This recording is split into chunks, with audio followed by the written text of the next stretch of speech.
my first podcast post the reaction of the nuke job we did on the Panthers. It was expected. I enjoyed it. I was happy to see Zach get a nuke job. It was relaxing because this week coming up is going to be very, very interesting, and it's probably not going to be relaxing. But that night, my 7-year-old got sick, and so Daddy had to sleep with him so he could sleep, which means I don't get to sleep. So I didn't sleep that night. So Monday, I really didn't do any production. I did some studying and stuff like that. But I was in and out of naps to catch up on my lack of sleep. But all I could think about really was this Eagles game. This was a nuke job. Everybody had to know it was going to be a nuke job. And there's things to get out of them. I got the film going now. I'm going through the film. There'll be interesting stuff there. But this is one animal. And then we're going to get another animal. And the Panthers are a floor evaluation, and this is a ceiling evaluation. And that's what this season's all about. What is our ceiling? And it's going to be so interesting. This game coming up is absolutely riveting on so many levels, from philosophical matchups, from talent matchups, and then obviously the teams, being a Dolphins fan and seeing our chance to beat the NFC champions in their house. You can't speak much more about how exciting that is. Now, I woke up this morning and, looking through my Twitter stuff, and all I could see was a lot of conversation about is Herbert sucks, and then Tua is better than Herbert. So I'm going to go over to, is Tua better than Herbert? Is Herbert better than Tua? And this whole thing. I'm going to get into X being injured, what that means, this Eagles game, obviously, and then understanding why is this offense looking so good compared to last year? And even the protection, and I hear all kind of stuff, the protection is this and that and the other thing. And you can't fault it from a stat line numbers. But I even hear people saying Jackson hasn't had a bad game. And he has. Week 1, he had like 4 pressures. And week 2, he had he had 5 pressures week 1 and 4 week 2 with the sack. He's had bad games, but he hasn't had terrible games. But what is the difference between this offense and this protection from this year and last year? And it's very clear. I'm going to go into a much longer thing tomorrow. And it's great news. It says a lot of great news about certain elements. But we have to see the whole season to see how it plays out. So I'll get into that a little bit.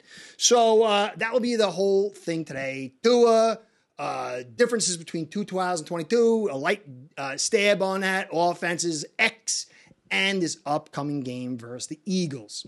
Got it? Before I get into that, though, I keep forgetting to do this stuff. I want to say thanks for the likes, the subscribes, the comments, the views. All that stuff keeps the show going. The algorithm gods is how I tell my sponsors that I'm doing a good job, and they keep me going with this thing. So without you guys, without them, this show ain't going down. Ace Per Head's betting software is the premier white label platform for bookies to manage their players and grow their sportsbook operation. Click the link in the description below to get set up in minutes. Ask for the Curtis promo and get a special introductory discount. All right, Tua. I try not to do too much Tua stuff. I did a lot of Tua stuff in 21 and 22, basically saying this guy could play. He's got terrible framework.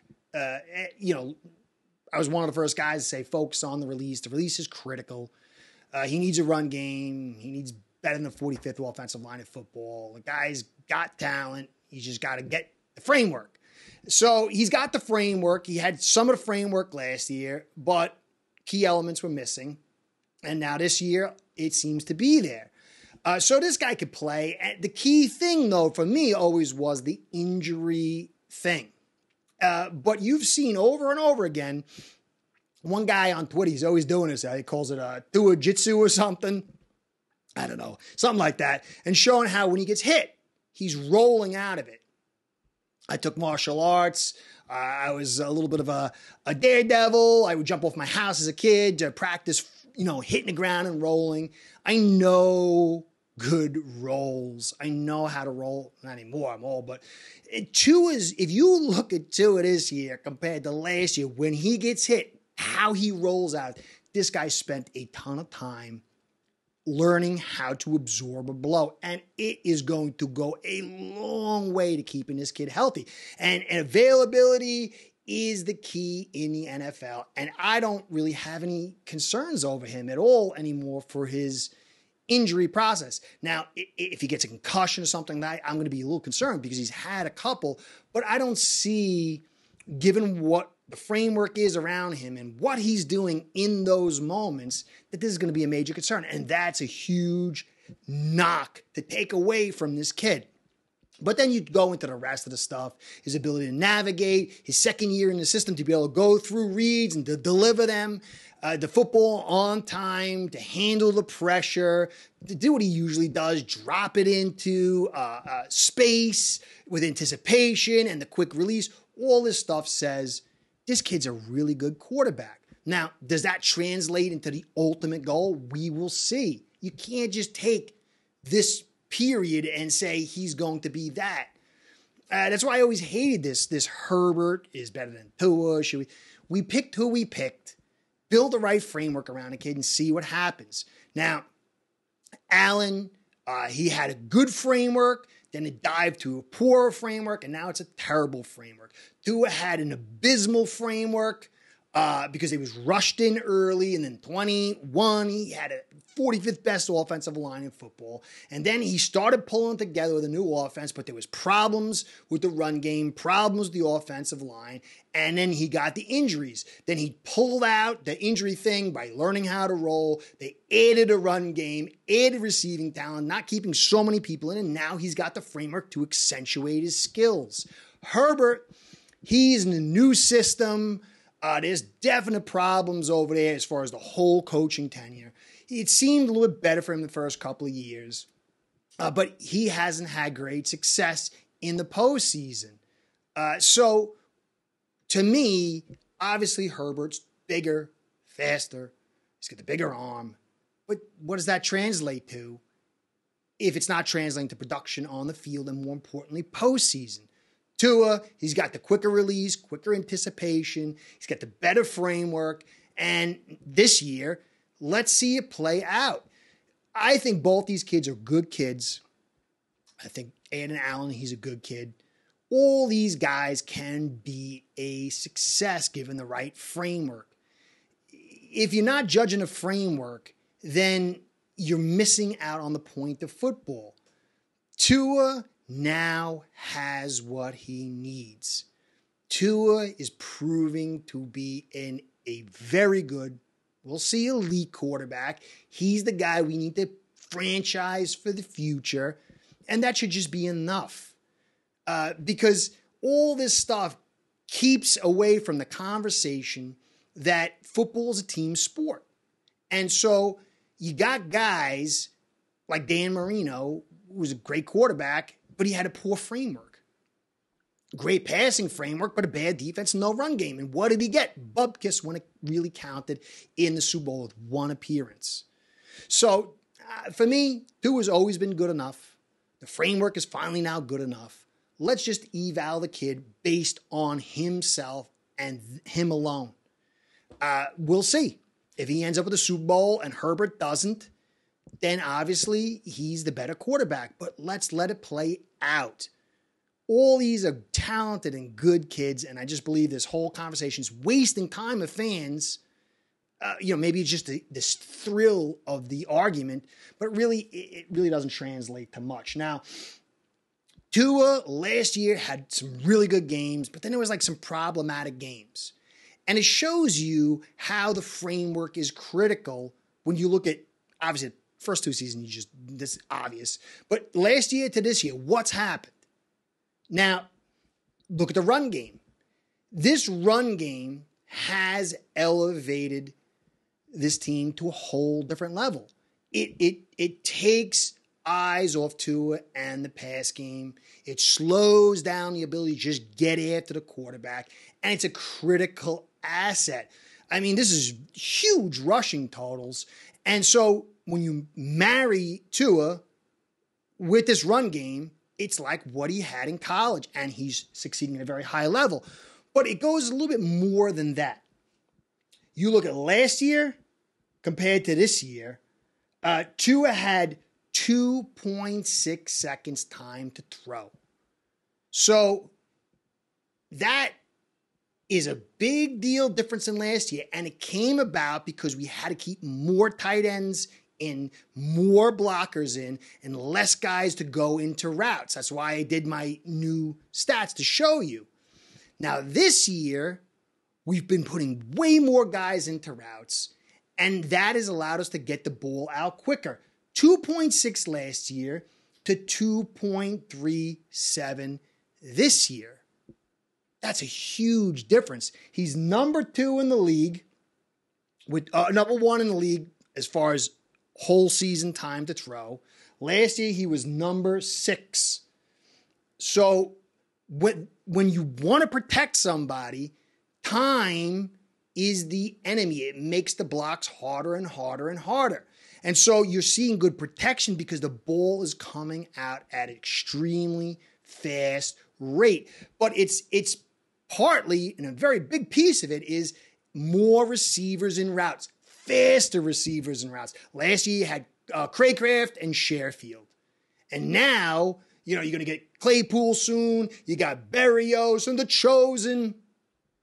And these guys are stressing the secondary, forcing them to play off, and even blitz a little bit more because of the run attack and because of getting these guys out in routes. And Tua is victimizing. He's number 1 in the league beating the blitz.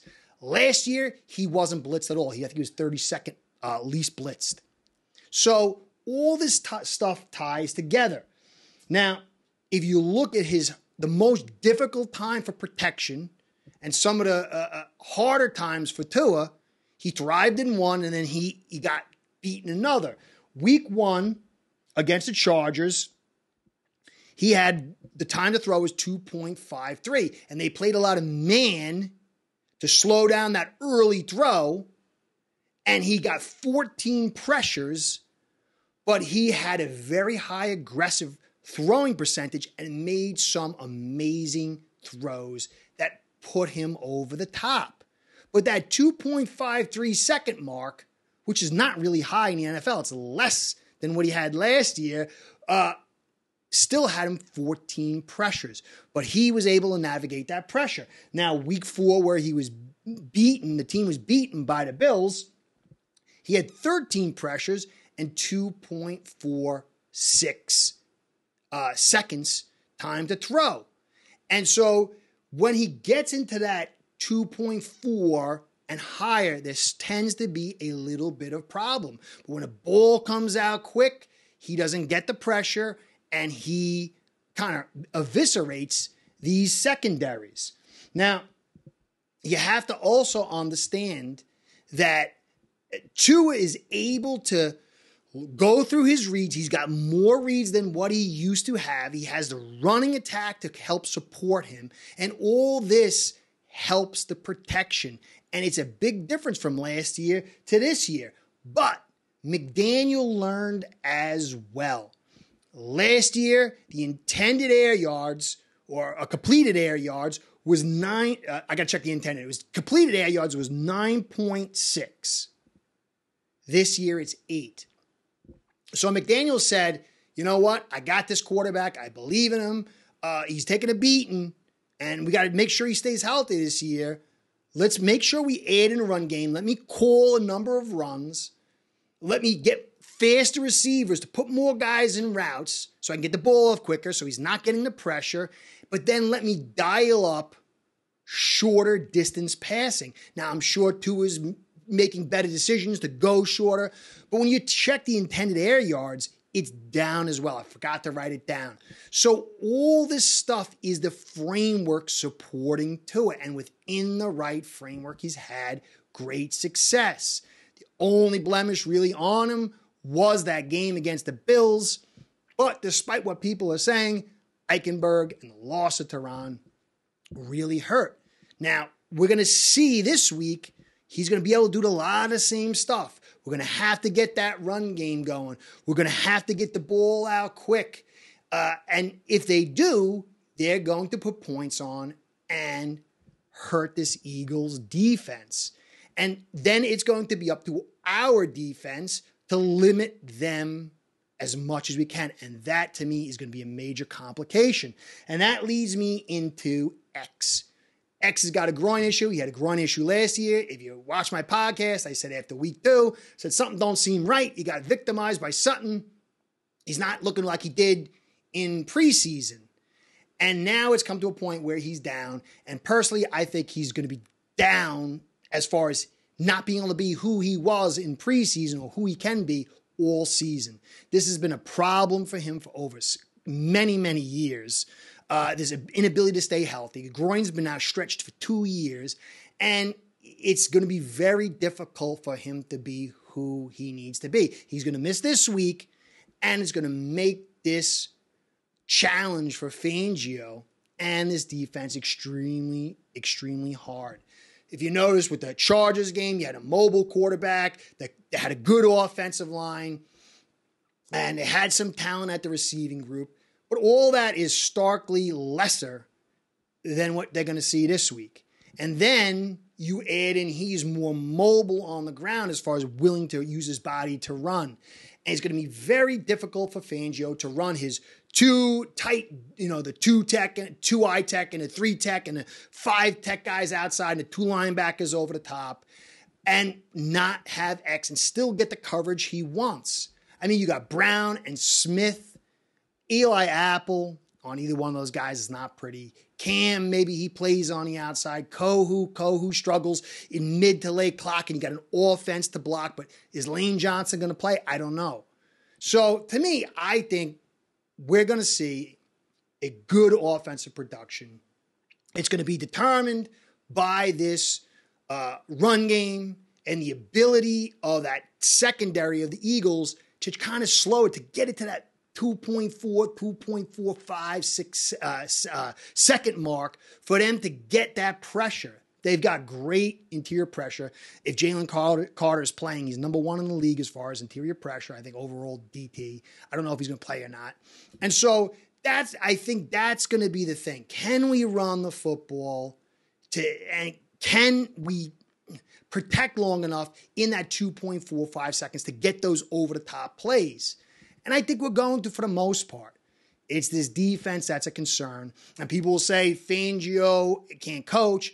But when you look at this secondary, Fangio set up a lot of the philosophies of the Eagles. And so they're doing a good job, except for the pass defense, but they got lots of injuries. His philosophies work. It's just the lack of talent. So it's going to be very interesting, but I think this game will come down to the Eagles offense versus our defense. And I just kind of see a Chargers week 1 replay of this shootout back and forth. And can Fangio dial up a play here or there to slow this down? But it's going to be so tough without X. And when you go look at X's contract, they can't get out of it till post June 1st. And so people are like, oh, just get rid of X. X's future is gone. I don't see this guy being worth the money he's getting paid. So you're going to have his huge contract that's not going to be freed up till post June 1st, which means you won't have that money to sign free agents and sign your own free agents. And so it's a little complicated. But I expect him probably to be gone post June 1st because it just doesn't seem like he's going to stay healthy and beat it. Because if you've seen his coverage for a while, and the guy's played amazing for us and, just unbelievable at MVP season. It was crazy. Defensive MVP. It was insane. This guy could play. It's just the health factor. And so I don't know how that's going to play out over here. So anyway, hope all's well. Catch you next time. Be well. Go Fins. Start building your own online sports book today by getting signed up with aceperhead.com service that'll allow you to book action on sports from all around the world.